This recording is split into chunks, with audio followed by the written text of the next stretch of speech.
The Punisher is often recognized for being one of the first big anti-hero characters in comics. Frank Castle isn't just a hero or vigilante in the traditional sense. He is out to punish those that he judges as evil, corrupt, or bad. And what's more, he has his own personal vendetta and score to settle. This usually means that when it comes to the Punisher's methods, we see a shift from what we're used to with heroes. One, the Punisher is often depicted as wielding guns against his opponents, showcasing that he has some level of disregard for human life. Now, to Castle, his noble ends almost always justify his means. But to readers, the public, and his fellow heroes, this might not always be the case. Welcome back, Nerd Squad. Today we'll be counting down the top 10 worst things Punisher has done, highlighting some of his most controversial moments in the comics and in other media. If you love heroes who take things too far, like the Punisher is sometimes known for, click on over here to check out our top 10 powerful superheroes with nothing to lose part 2 list. And remember to stick around to the end of this list where I will have some comment responses coming your way. Alright, now let's get counting. Number 10. Rune's Xmas. Likely for a lifetime for one unfortunate child, Punisher is disguised as Santa and posing as a man looking to raise funds for charity. When he asks the passing Napolitano family to help the poor, they refuse. He reveals himself and then guns them down, right in front of a child! Horrified, the child asks why, and Frank answers they were naughty. Wow, well that kid will fortunately never misbehave again, but it will probably also take years of therapy to undo the damage that the Punisher also just did to his mental health. He's gonna be terrified of Santa for forever.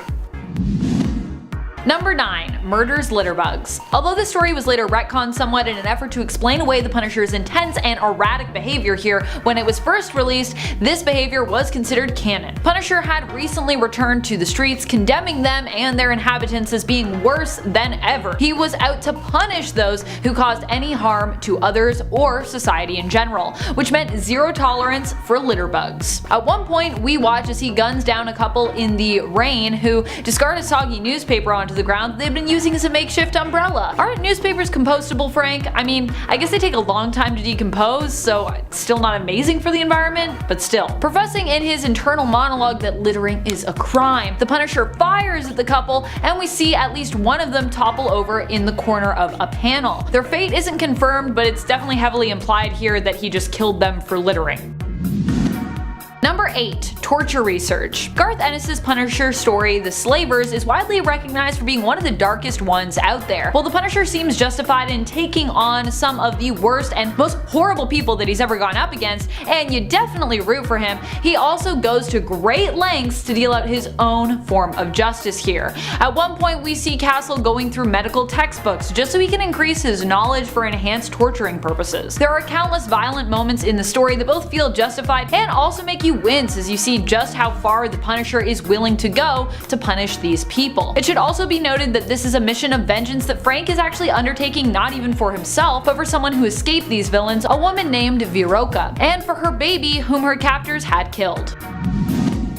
Number 7. Torturing Barracuda. So Barracuda is admittedly a villain in the comics, but still the way Punisher disposes of villains can sometimes just be so graphic and awful that it leaves you sympathizing with them. That was the kind of fate Barracuda was resigned to, a villain introduced during Garth Ennis's time writing the Punisher and the 2004 Punisher series, which was part of the Max label at Marvel. This Punisher, by the way, is also resigned to another alternate world as well, and honestly a lot of his actions were pretty horrific. So yeah, this is not Earth 616, my friends. This is Max, adult comic stuff.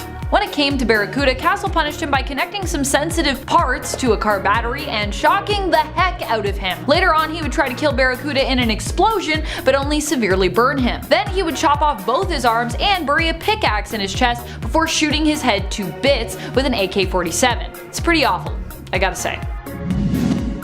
Number 6. Kills off the last humans. During Marvel's The End, Marvel shared with us what various characters would do when faced with the events of and aftermath of the apocalypse. The Punisher was able to track down the last surviving humans, who also happened to be a bunch of jerks who were basically responsible for the events of World War III, which had resulted in this apocalyptic scenario and world that we found ourselves in. They offered the Punisher a choice. He could let them live and they would work to restart the planet and human race using genetic samples, or he could kill them for what they'd done, but you know, then humanity would die with them. Being the Punisher, he decided of course to kill them. Though I gotta say, it definitely sounds like they deserved that, but still, he just like condemned humanity for forever. Now we're gonna be extinct. Number 5. Buck upgrade. So now he's got a brand new suit, he's got the best frisbee of all time, but what else does John Walker need?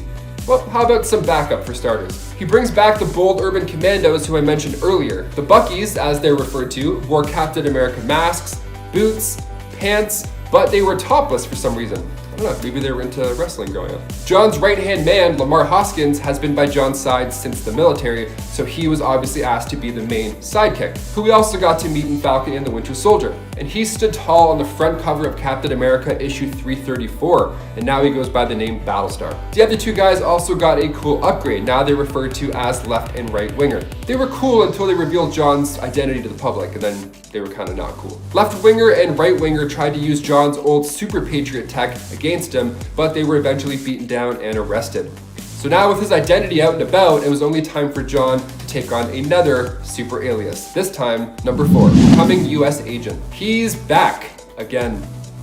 One of his more stylish looks, if you ask me, but John Walker returns, this time with a blacked out Captain America suit, and the shield is also less spangly. He comes back and he's put to the test. He's forced to battle an Ironmonger, and when he goes to take it down alone, the shield actually seems to work out pretty well for him. Because in the comics, it was actually Taskmaster who trained him how to use that shield in the first place. And judging by the trailers for Black Widow, because we still have to watch those until it's released, it looks like Taskmaster can throw a frisbee quite well. Number 3, he joined the Avengers. In West Coast Avengers issue 45, when Hawkeye sets up a team, well, on the West Coast, the government wanted an official in there to make sure all was going well. So funny enough, at this time in the comics, Vision was also trying to get government clearance again, so they sent in US agent. This led to John rescuing his former partner, Battlestar, from the power broker. So now this guy has his buddy back, and he's part of the Avengers. That's a pretty risky spot to put John Walker. I hope we never see him join the Avengers on the big screen, but seeing White Vision in the mix now kind of makes me nervous. Maybe the West Coast Avengers will happen, maybe,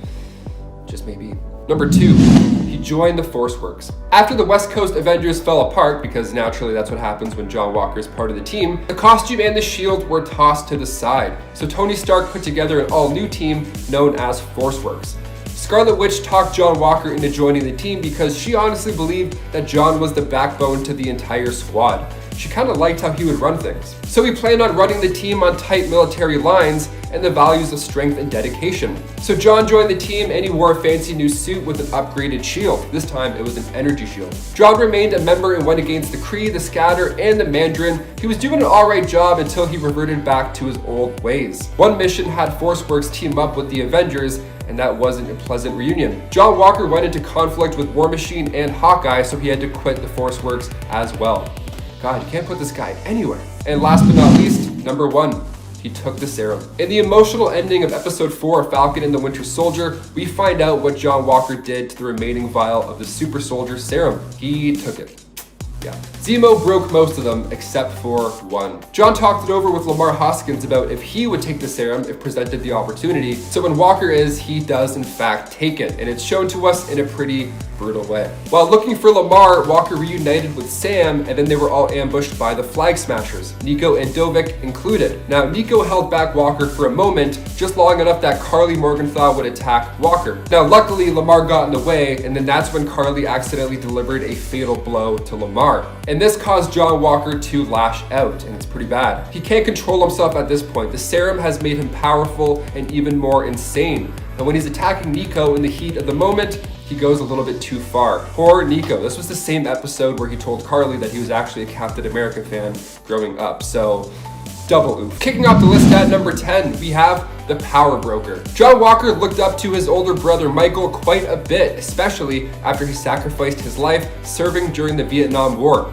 So John decided to follow in his brother's footsteps, and he went into the military service as well. But that still wasn't enough. John felt like he still wasn't the hero that he needed to be. He kept comparing himself to Michael, and what exactly is a hero without a few super abilities on the side, am I right? So he paid a visit to the Power Broker. The Power Broker is being teased throughout Falcon and Winter Soldier right now, but what do? Who are they? Well, they trade their knowledge of technology for high-paying customers who want to undergo this risky process to basically become a superhero. It's like a gamble to get some powers. Half the time, the clients wouldn't even survive. See, it's not that easy to become a superhero. But it worked for John Walker. Unfortunately, it enhanced his strength a hefty amount. So now we have the motivation, we have the superpowers, So what's the next step? And before we continue on with this list, guys, if you want to go ahead and give this video a thumbs up, that would be great. You guys are super helpful. Thank you so much for your support. Now let's fly right back into this list. Number 9, he became Super Patriot. Before becoming Captain America, John Walker tried the hero gig, just in another fashion. First, he was the Super Patriot.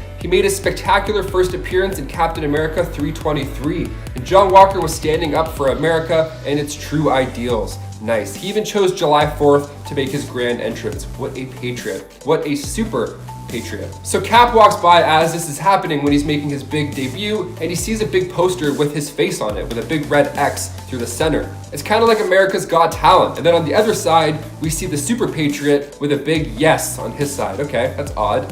So now he's starting to publicly shame Captain America in front of his supporters. He's trying to win over the crowd. And if a cool America monologue wasn't enough to do it, he had his own buck, the Bold Urban Commandos. There were 3 of them, and they staged attacks to make John Walker look better. But you could only look so good until number 8. He fought Captain America. So where John and his 3 Bold Urban Commandos staged another attack, Captain America arrived to save the day. And then readers get treated to a star-spangled battle. And John puts up a pretty good fight as well. He can actually go toe-to-toe with Captain America. Thanks, Power Broker. It worked. They end up battling it out for 27 minutes straight. 27 minutes. That's like a full TV episode of just getting punched in the face. That's terrible. But Super Patriot was never able to really land a blow on Cap, and Cap was never able to keep Super Patriot down. So they're just standing there out of breath for 27 minutes like, now what? So Super Patriot leaves before doing the worst thing ever in all of this.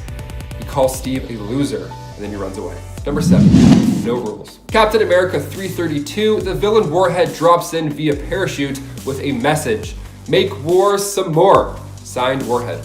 You know, in case we confused him with somebody else falling from the skies. He set up a table on top of the Washington Monument, and then he pulled out a nuclear device. So it's not looking like a good situation at all. Perfect time for a hero like Super Patriot. Yeah, he came in and used his powers and saved the day, proving that he can indeed be worthy of the hero life. Well, he tried to, but it didn't go as well as he planned. He climbed up the side, up to Warhead and his well-balanced table, and then he started hucking throwing stars at him at first. He hit him in the face a couple times. And then when that didn't work and he was close enough, he just grabbed the table and threw it into a diving board of doom and just hucked this guy right off into the skies. And he did not survive the fall at all. I mean, you could have handled this in literally any other way. You have superpowers. Come on, use your head. Number 6, became Captain America. One of the biggest game changers in the MCU was when John Walker came out at the end of the episode, winked at the camera, and then showed us his brand new Captain America suit in the meantime. This happened, of course, in the comics as well, when Steve Rogers had to abandon his identity due to the Red Skull's manipulation of the Commission on Superhuman Activities. So now somebody has to suit up, somebody has to take his spot. The government needed a new figure. So in issue 333 of Captain America, it was titled The Replacement. The government's weighing their options on who should be the next to lead the nation, so they go with the guy who just launched a dude off of a building. Awesome, John Walker just got the promotion of a lifetime. And now we're all screwed. Number 5. Ditch the gear. Sometimes when you don't need something anymore, you drop it like it's hot. Like that scene from Forrest Gump, where Forrest runs out of his leg braces. But now sometimes when you realize you don't need something and you get rid of it, sometimes you just happen to be Venom, and sometimes that thing you no longer need is Angelo Fortunato. So back in 2005, Marvel wanted to reboot Venom. So the new Venom host was Don Fortunato, after he won the symbiote in an auction. What a great win, by the way. I would definitely bet on that. He gave the suit to his son Angelo to make him more tough. Okay, sure, it works. Hey, trust me, man, it works. Eddie warned him about the risks, but Angelo didn't listen. Angelo attacked Spider-Man and ripped out his heart, only to discover that it was just an imposter. And then after a fight with Spider-Man, Angelo just left out of fear. He was getting his butt kicked, he wanted nothing to do with it. And Venom wasn't a fan of that, so he left the host mid-air. He just dropped him like it's hot. But his gear wasn't working properly after the fight Angelo had just caused, so how unfortunate is that? Number 4, killed Uncle Ben. On Earth 2301, better known as Marvel's Mangaverse, we see Ben Parker part of the Spider Clan. He's skilled and ambitious, and he even plans to open his own martial arts school. How badass is that? So during this time, he was teaching a young Peter Parker the ways of the Spider Clan. When one day Peter was rushing to avoid being late to the dojo, he was surprised to see all the lights were off. Weird. I wonder if there's like a surprise party or something, or maybe Venom's here. Let's hope it's the first one. With his last words being, "With great power comes great responsibility," he died at the hands of Venom. There's a nice scene later on where the two talk again, and Uncle Ben gives the advice needed to Peter in this dreamlike sequence. It's beautiful, but the damage Venom did on this Earth was permanent. And sad too, quite sad. Number 3, Lee Price. When Venom bonds to a host, depending on who that person is, things could be manageable. Like Eddie Brock, for example, things are manageable, it's kind of workable. But sometimes they can be even worse than before. Like in the case of Lee Price. Lee had a pretty rough time growing up. He was bullied, and his father wasn't the best role model by any way, and he treated his mother in an awful way as well. Just not a great guy, not a great house. So in order to escape this horrid living situation, Lee thought it best to burn down the apartment, all while his parents were still in there. Like I said, not a nice guy. And to get away with it, he blamed it all on a mutant with pyrokinesis, who at the time was his friend. So Lee suppressed this for years, and he grew up actually believing that the boy had actually done this. And he also thought that his dad had abandoned him the whole time. That's how far his brain has gone believing this. Later in life, he spent 5 years as a ward of the state before joining the army, until an explosion resulted in the loss of a couple squad members and a couple of fingers. Already a tough life, now enter Venom. You know it's bad when even Venom is trying to unbond with you. That's how you know. Lee used the symbiote for awful things, so much so that Venom was actually relieved once Lee had left the picture. Number 2, Anne Weying. Anne first met Eddie Brock at Empire State University. She made her comic book debut back in Amazing Spider-Man issue 375. She reflects on how once upon a time her and Eddie were in love. That's right, he was smart, witty, with a boyish charm that swept her off her feet. So what happened? Well, while they were married, Eddie became a journalist for the Daily Globe, and she was a lawyer. So far sounds great. Sounds like a lovely household with people doing great work. After she divorced him, things only got worse for her. Like for example, I don't know, she was shot by the villain Sin Eater. Yeah. And then after that, Eddie figured it's a good idea to loan her some of the symbiote to heal her up. Now it worked, but the only downside is now we have a she-Venom for a bit. She ended up ending the lives of 2 men who attacked her, so once the symbiote was returned to Eddie, she had to live with all of those memories. Unlike Lee, who had time to kind of erase and forget and just trick his mind into believing he didn't do these horrible things. Anne had this for like a hot minute, and then it went away while she was an adult. She's like, I know what happened. And it doesn't work out well for her. She was traumatized until the end of her life. She couldn't even leave her own apartment. Even for such a short amount of time, Venom can cause quite stress levels. Number 1, planetary attack. In Venom Space Knight issue 8, the symbiote teaches Flash Thompson a lesson about its past. Back to where it all began. Back to where the first host was born. Yeah, so after the two had bonded, he went back to his homeworld and took out everybody. Now all that remains are just graves of the dead. Venom describes this first host as a cruel and twisted soul, one who showed Venom the cruelty and twistedness of his own soul. He killed everybody on this planet, so naturally I have to put him at number 1. Number 10, a healthy diet. What makes a deadly space goop even more terrifying? Well, let's start with its choice of meal. Us.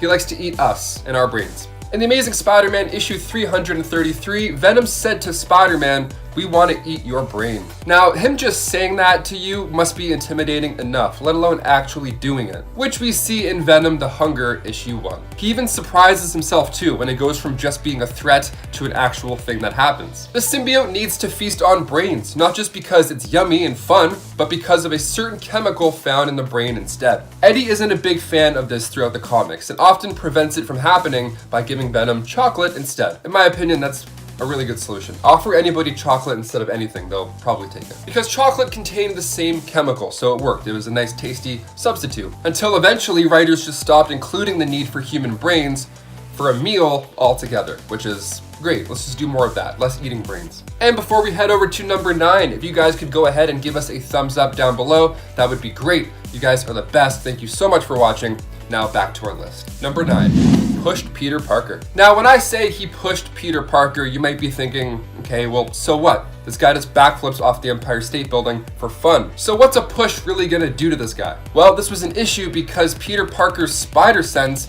didn't go off, which he found troubling. It should have went off. It's danger. Why didn't they tell him? Now, do keep in mind this is before Venom made his big comic book debut in Amazing Spider-Man 300, so his ability to block his spider sense was still a mystery. So Peter luckily saved himself with his reflexes and Good Samaritans to help him out off the tracks, but Venom was trying to get rid of Peter long before he was slurping up bad guy brains. Now, the fact that he didn't say anything catchy or announce this big plan, any villain monologue, makes it more realistic and pretty scary. Number 8. Mary Jane trauma. Back in his first comic book appearance in 1988, one of the first things Venom did was introduce himself to Mary Jane in the next issue. In this moment, she can't even remember her name. She knows almost nothing, because her mind has been harshly numbed while she's cruelly drowned in this onrushing tide of primal fear. That's what the comic says, that's how they described it. And these emotions may never fully fade away, and it's all thanks to Venom. She's so beyond scared that when Peter walks in with the black suit on, she thinks that it's Venom for a brief second. Venom even says that although it wasn't their target, shaking her up could still work. Yeah, for sure, let's just terrify some people and ruin their lives just because. Awesome. Therapy not included. Number 7. Broke Black Cat's nose and heart. Venom wanted everything to do with Spider-Man. He wanted to take away everything, starting of course with his love life. So in Amazing Spider-Man 316, he goes after another close acquaintance. This time it's Black Cat. We see her in a train of thought, wondering where Spider-Man had moved to. How peculiar indeed, I wonder. So she's come to realize that her and the spider should be together, and then, now Venom comes in just to ruin her entire day. Venom attacks and figures she must know where he is, although she legitimately doesn't. So before Venom heads out, he casually mentions that Parker's wife didn't know where he was either. Adding insult to injury, literally. She got a broken nose, and then he's like, hey, by the way, he's married, so your night just went from good to the opposite. What a terrible night too. Imagine getting your nose broken and then someone's like, hey, by the way, she's married. Number 6, leave a trail. When Eddie Brock was doing time at Rikers Island, his cellmate just happened to be Cletus Cassidy, who was in there for, let's just say, some horrible things. So when Venom came and reunited there with Eddie, part of the symbiote was left behind as they were breaking out, taking over Cletus Cassidy. This guy was horrible beforehand. I mean, he was in there because he took out tons of guys and he bragged about it the entire time. He's sick.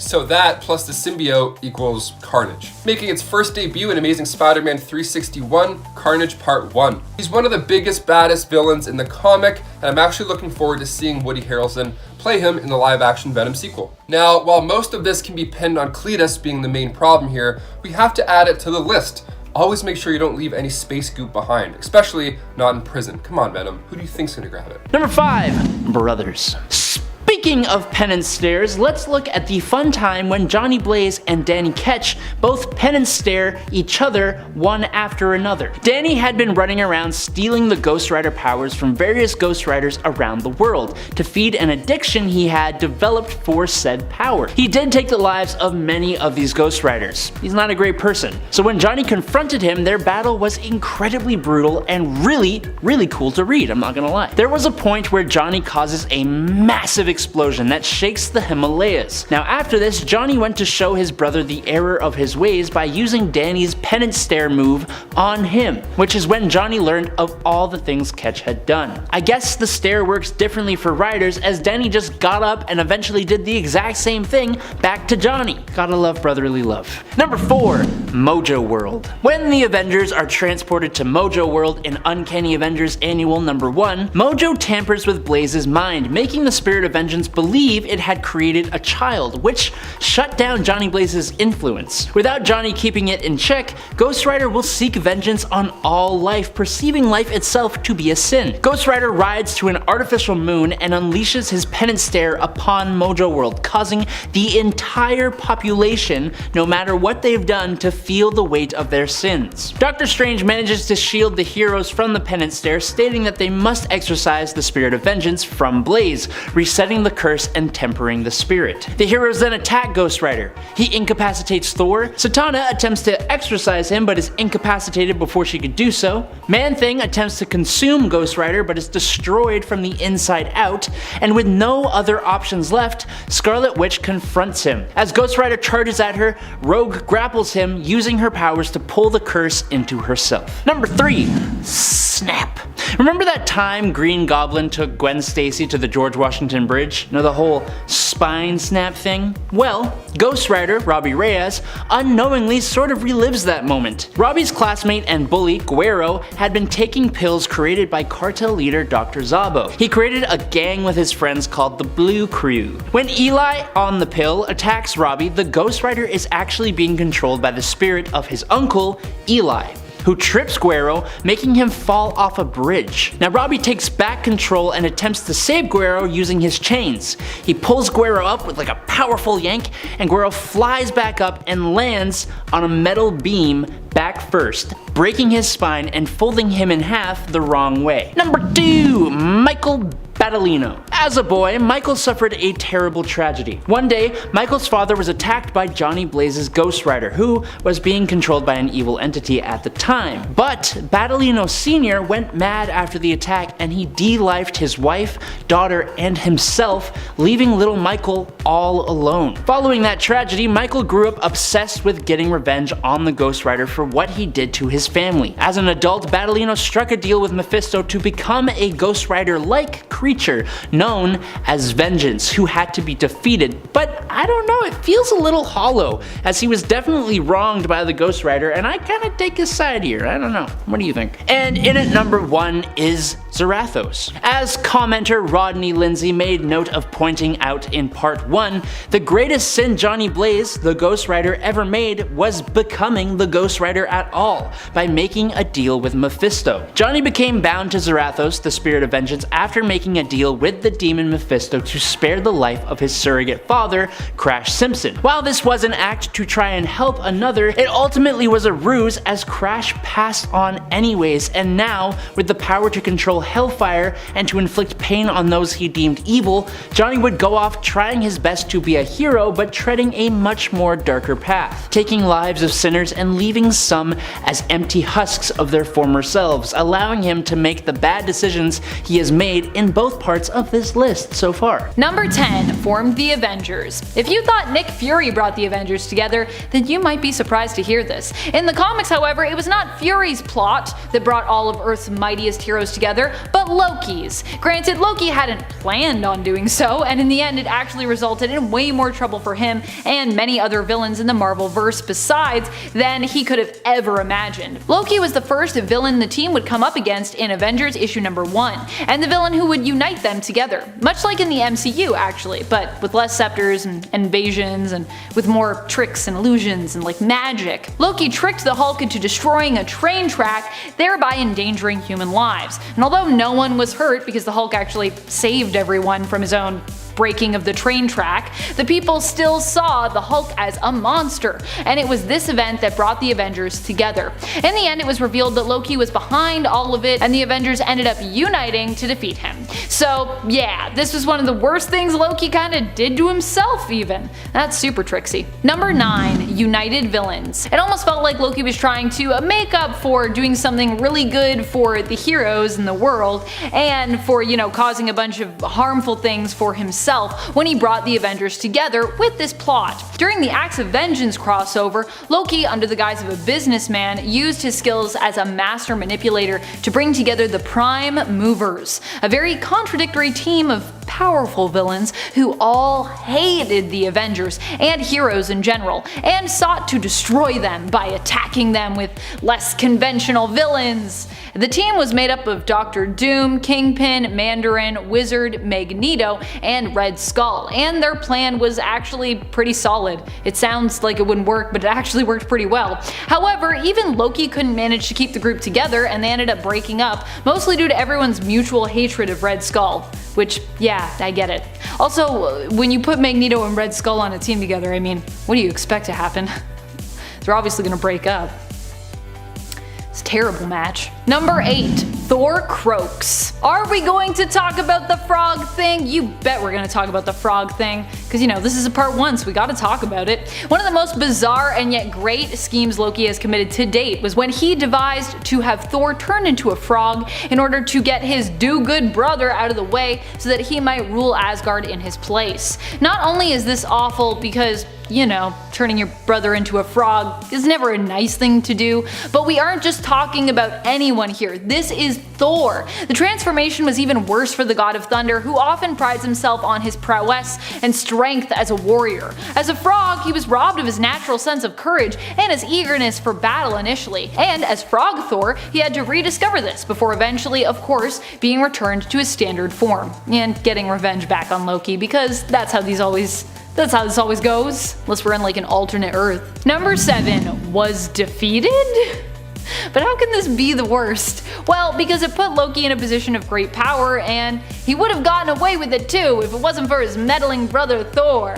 Some theorize that in the Marvel Cinematic Universe, Loki actually allowed himself to be defeated by the Avengers in that first film. The whole invading Earth wasn't actually something he wanted or needed, but it was actually all part of a grander scheme to get caught and then be put in exactly the place he needed and in fact wanted to be in order for him to later take over Asgard. Of course, we don't know if this is true or if he was really the puppet in an even greater scheme where Thanos was the master the whole time, which does kind of sound more likely, but I like to think that almost everything has been part of Loki's plan, including any deaths he's seemingly suffered, because he's just a master manipulator. Also, all these deaths are all fake, and I don't believe any of them. I see you, Loki. Even that last one, we got that last one, everyone was like, oh, he's definitely dead, and I was like, he'll be back. I don't believe it. And he is back now. Granted, it's a different version of him, but still, I'm gonna take it and I'm gonna say, don't believe any of it. Don't believe any deaths. They're all lies. Number 6, impersonated Scarlet Witch. And while impersonating her, also kinda made out with Clint Barton, who was Ronin at the time. In fact, this is one of the things that tipped the heroes off to her true identity, because apparently Clint has some kind of magical kissing power. Wait a minute, that's not Scarlet Witch. I would know her kiss anywhere. Since when did Clint and Wanda make out enough for him to be able to identify her kiss instantly? Also, how different are Loki's and Wanda's kissing styles? I want to know. Like, are they radically different? Are they a little different? What level are we talking about here? Loki's plan here, of course, was to impersonate Wanda so he could help create his own team of Avengers, which he would then use against Norman Osborn. Perhaps he was resentful because he wasn't invited to Osborn's Dark Avengers? How rude. While multiple people were suspicious that it wasn't Wanda, eventually Loki's illusion was broken fully by Wiccan, Wanda's reincarnated, formerly self-constructed son. I hope that makes sense to you. That's what he is, I don't know. Before we move on to the next spot, it's time to do that thing. You know that thing where you click that like button if you are liking this video. Yeah, do the thing. Number 5. Serves Thanos. If you don't know Cosmic Ghost Rider, I highly recommend checking him out. He's an alternate version of Frank Castle that agreed to become a spirit of vengeance and thereby Ghost Rider. As such, he survives basically the death of all of planet Earth when Thanos comes to raise it in his destruction of the universe, and eventually when everyone else who would stand up against Thanos in the cosmos has been defeated, joins Thanos. He does at least try to stand up to Thanos in the beginning, but in the end kind of goes insane and then sees serving Thanos as really his only option, especially if he doesn't want to be alone. Because, it's hard to live forever and be alone forever. It's really sad. CGR helps Thanos to destroy what is left of the universe and remains loyal to the mad Titan Thanos even when an opponent looms who could actually stand a chance at defeating him, known as the Fallen One, formerly the Silver Surfer, who now also wields the power of Mjolnir.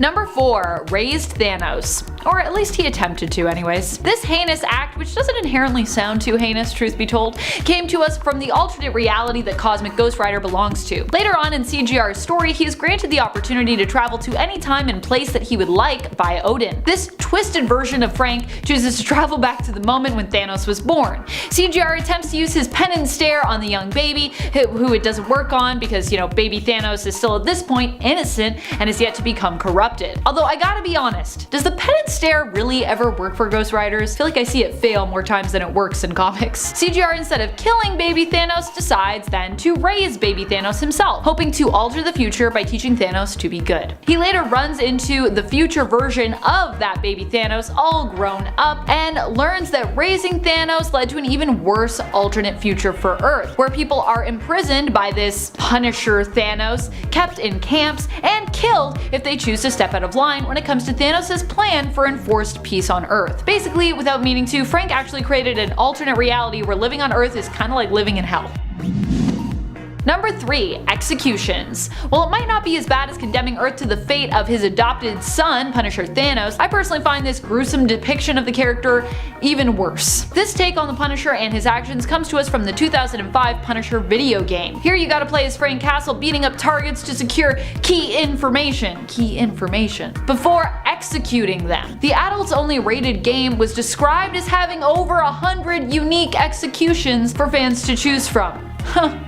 Wow. The fact that many of these were also super brutal and torturous ways to die only made all of the Punisher's actions here, which you as the player were in control of, even worse. Talk about a glorification of violence. Number 2. Kills the Marvel Universe. In the story Punisher Kills the Marvel Universe, we get a front row seat to watching Frank Castle eliminate literally pretty much every hero, villain, and just about anyone else who gets in his way, as he makes quick work of the entire Marvel verse. As awful as this is, it's also really impressive that Frank, who is admittedly just a human, is able to take out all these superpowered beings so successfully and often efficiently. In the end, after Punisher has eliminated just about everyone there is, one person is left for him to take down, for it to be considered a completely clean sweep: himself. And Frank doesn't even hesitate. Now, what caused all this chaos, by the way? Like in many other Punisher stories, it was the death of his family, which in this reality appeared to have happened while they were caught in the crossfire of a superhuman battle. Number 1. Excuses. One of the worst things about the Punisher is that he tries to make you feel like his actions are justified by using the loss of his family as an excuse. And oftentimes that also works for us readers. Now, I'm not saying that what happened to Frank Castle's family wasn't terrible, because it was. But ultimately, what the Punisher represents is this obsession with violence and the feeling of a never-ending war. Jason Aaron, in his Punisher run, attempted to reveal the veiled truth behind Frank's excuses for continuing this never-ending battle, which honestly Frank himself is likely not even aware of, when he proposed a story with Frank Castle contemplating divorce moments before his family is killed, and also returning home and basically questioning if he actually enjoys life or if he would rather just kill people. Number 10. Adam. That's me.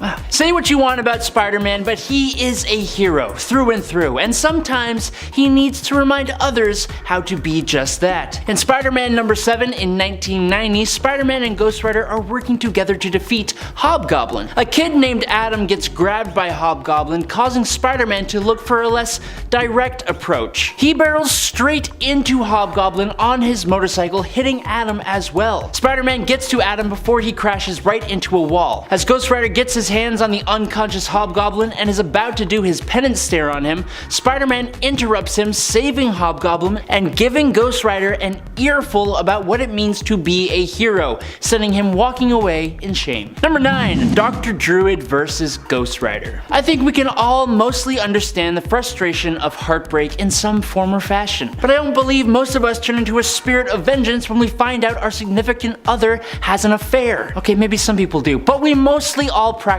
control and restraint. When Johnny Blaze found out Roxanne had another lover, he transformed into the Ghost Rider to vent his frustrations. Unfortunately, this caught the attention of Dr. Druid, another disciple of the Ancient One like Doctor Strange. Misunderstanding the situation, Dr. Druid and Ghost Rider engaged each other in combat, revealing Johnny's true nature to some onlookers, which totally enraged Johnny even further. Their fight then traveled to a secluded graveyard where eventually Blaze tore out a gravestone and is about to completely take the life of Dr. Druid, as he claims that the more he becomes the spirit of vengeance, the more he loses compassion and the more he hates, with Druid being the one he hates the most right now. Luckily, he stops himself, but he was straight up gonna crush Dr. Druid's head, and that's not cool. Hey y'all, I know there is at least one of you out there enjoying this video who is not subscribed to us at Top 10 Nerd. You little rascal.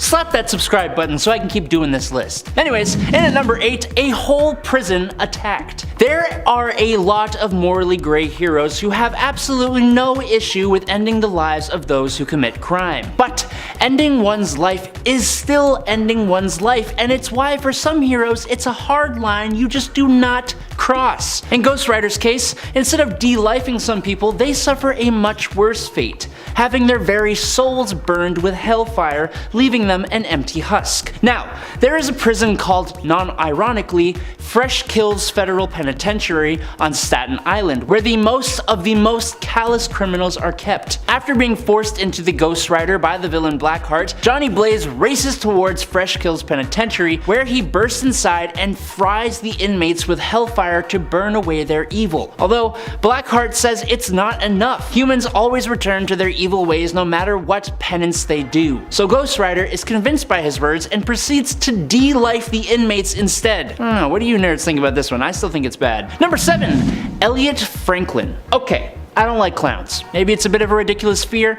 I don't care. They just kind of freak me out. That's alright. But underneath the makeup, the wig, and that damn nose, there is a real human being in there. And they are usually a perfectly lovely human being too.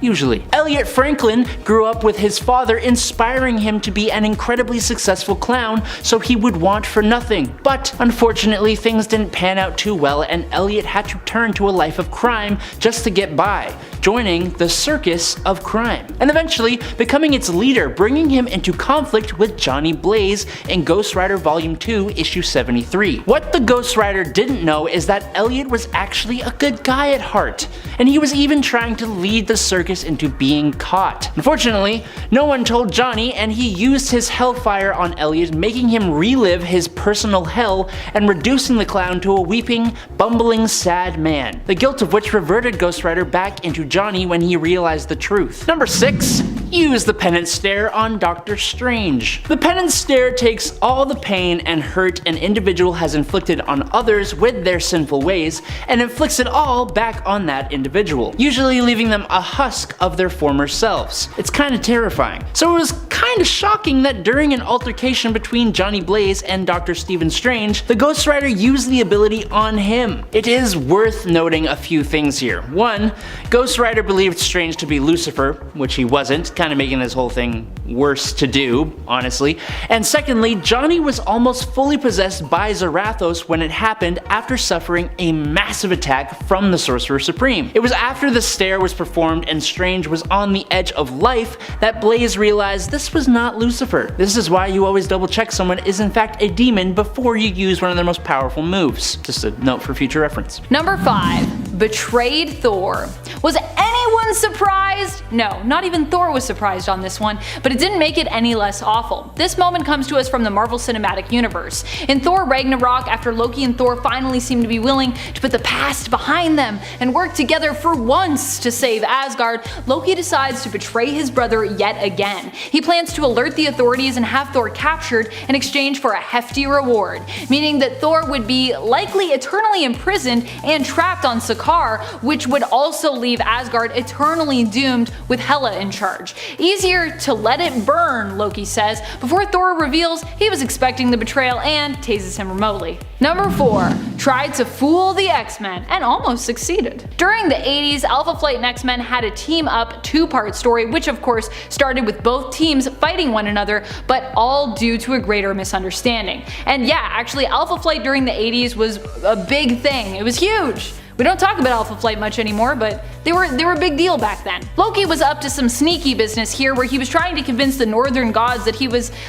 trying to help mortals, he was a good guy, when really he was trying to create chaos. Surprise, surprise.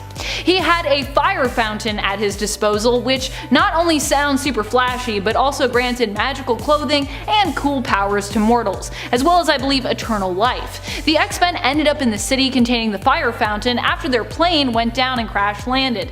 In the end, Alpha Flight, who went to investigate and found them, who had a quick tussle with their friends, who at the time thought the city was great, before Loki revealed himself and the mutants were able to unite to defeat him after learning that the powers, magic clothing, and eternal life granted came with a price: the destruction of magical beings like Alpha Flight member Snowbird. Oh no, Snowbird! Fortunately, Loki was foiled, but this was a pretty diabolical plot. Number 3. Bartered with Enchantress's hand. Not my hand! But also, this is very serious. I don't know why I'm laughing, it's very serious, this is terrible. Loki did this not once even, but twice. Both times Idun was not even consulted, and the second time around she was full on tricked by Loki. Idun was known as the keeper of golden apples. She is very important to the Asgardian people because of her being the only person who can pick the golden apples, which are what grant the Asgardians their eternal youth and vitality, making them immortal as well. So it's a really important job. The first time it was Loki who promised, but also managed to avoid Enchantress being married off, but this only resulted in greater trouble for Thor when it was revealed the mason he had bartered with was actually a frost giant in disguise. So he tricked him, and then he kind of had to fight a frost giant. That's where Thor comes in. The second time, he once again promised her hand to a frost giant in order to save his own skin from starvation and from his own banishment. This time around, Thor once again had to save the day, but Idun was still imprisoned for a time and likely traumatized from the whole experience in the end. Number 2. Stole Sif's body. This has to be by far one of the worst things that Loki has done. And what's worse, he did it for the most petty of reasons. Like many of his antics, it was simply to piss off Thor. At first, Thor actually wondered why Loki had returned to life, resurrected in a female form, but Loki played it off as just like, oh, this is just some coincidence, I just happened to be reincarnated in a female body, don't worry about it. Later, however, we'd learn about the horror that Lady Loki really was. Loki in Sif's body having stolen her body, the body of his enemy, to parade around in and just use as he pleased. Ugh. This also greatly affected Lady Sif even after she had her body back.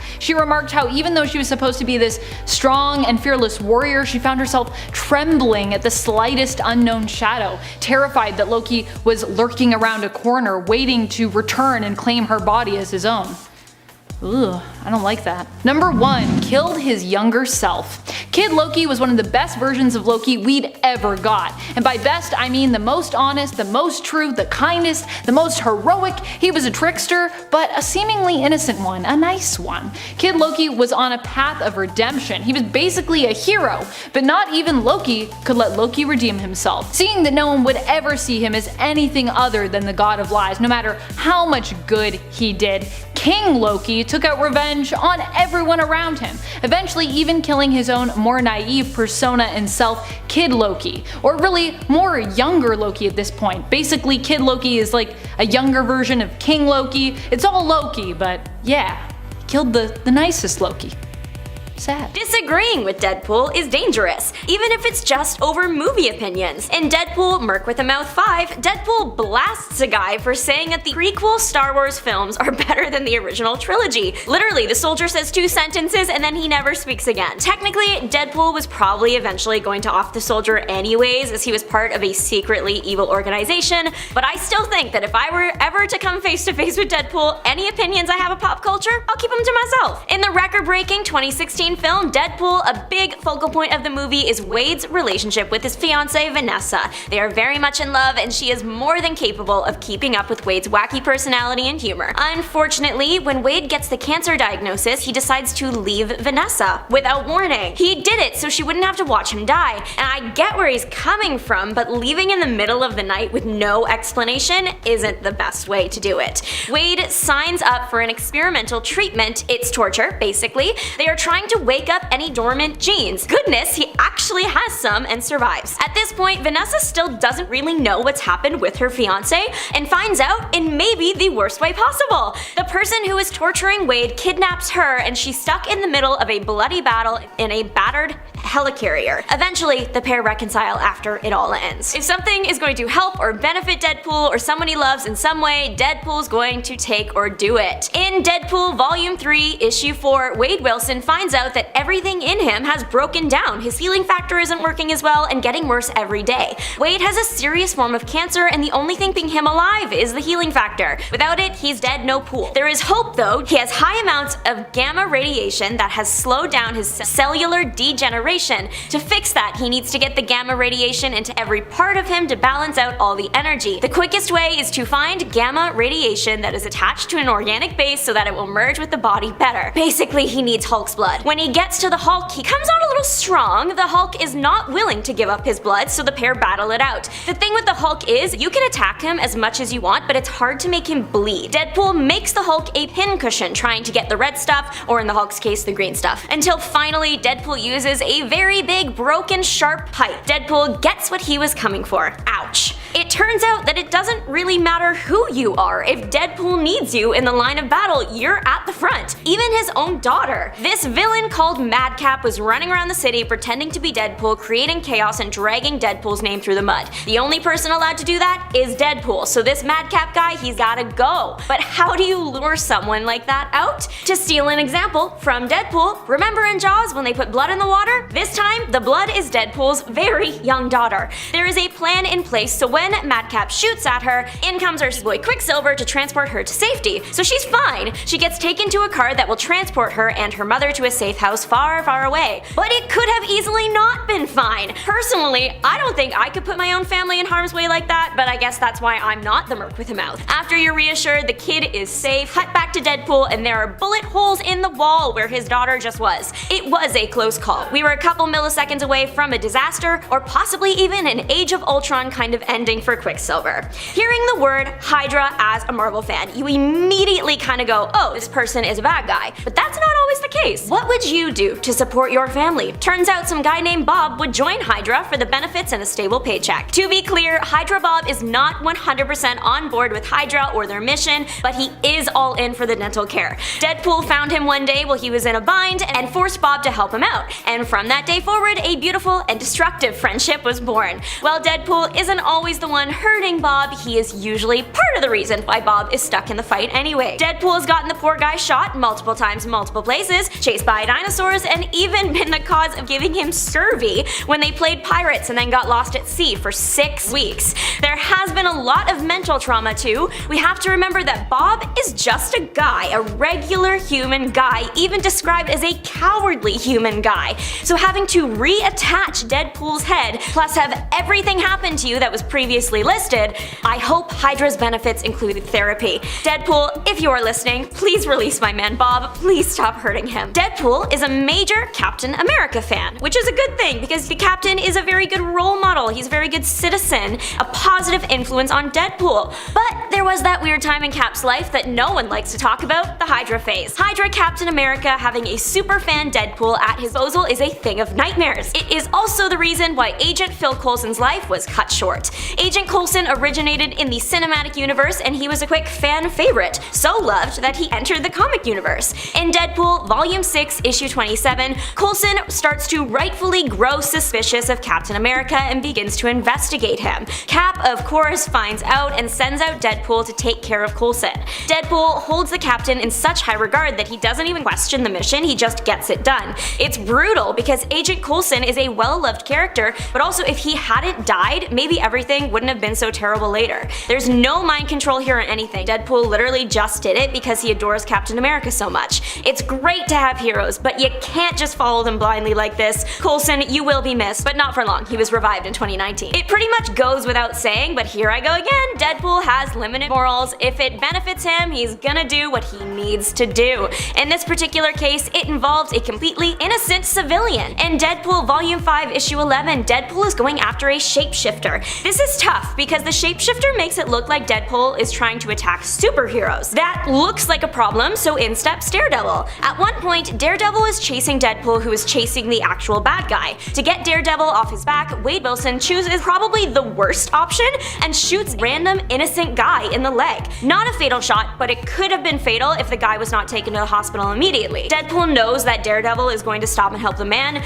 but still, what did my man do other than be in the wrong place at the wrong time? These last 3 points are just Deadpool attacking everyone. All the heroes we know and love, Deadpool took care of them. All took place in Deadpool Kills the Multiverse. You know what you're getting into with a title like that. Deadpool has gone insane and the X-Men take him to a doctor, but surprise, the doctor is a bad guy with affinity for brainwashing. The doctor tried to brainwash Deadpool, but only ended up destroying his inner voices and replacing them with one voice that knew the universe was a lie and super adamant Deadpool and everyone. So bye-bye doctor and all the heroes we know and love. The tough part for our heroes is that it's very hard to kill a Deadpool. Every time they thought they won, he would just regenerate and come back. I don't think I can describe much of what exactly Deadpool did to everyone. Anything you can come up with, it probably happened. The amount of unhinged, disturbing things Deadpool does while plowing through the ranks of Marvel heroes is disturbing. At one point, after killing all the X-Men, he wore Beast as a fur coat while fighting Wolverine. Wearing someone as a coat, already incredibly messed up, but when you smack onto that he's wearing your friend, at that point, take me out. I'm done. No amount of therapy is ever fixing that. Wolverine did get taken out, and his healing factor wasn't helping him this time. Deadpool wins. He even finds the writers who, if Deadpool got everyone else, there's no way those guys stand a chance.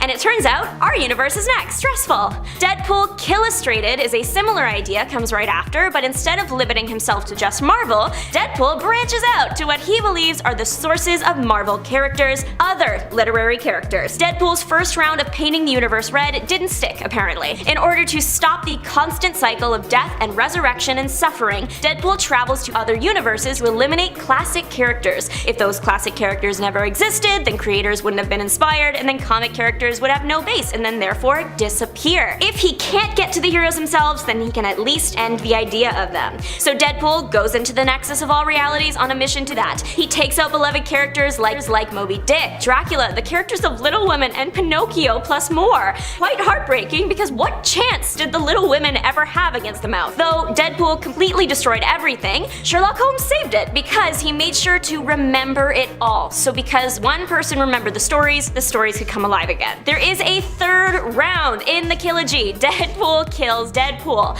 Technically, the Deadpool that was acting out this whole time wasn't the Deadpool we know. It was one from a different universe that had been driven beyond the brink of madness, believing himself to be nothing more than a fictional character. He set out on a quest of destruction. This time, he came to the conclusion that in order to end his own suffering, he had to lure out the beings that created realities for entertainment by ending everybody's lives. Again, the only thing is no one was coming forward, and at a certain point, he deduced that because Deadpool was the only one who knew the worlds were fictional, then Deadpool must be the source, the beings he's looking for. So now he's added all the Deadpools to his destroy list. He pretty much succeeds, only 2 Deadpools are left standing by the end of it all, and he's not one of them.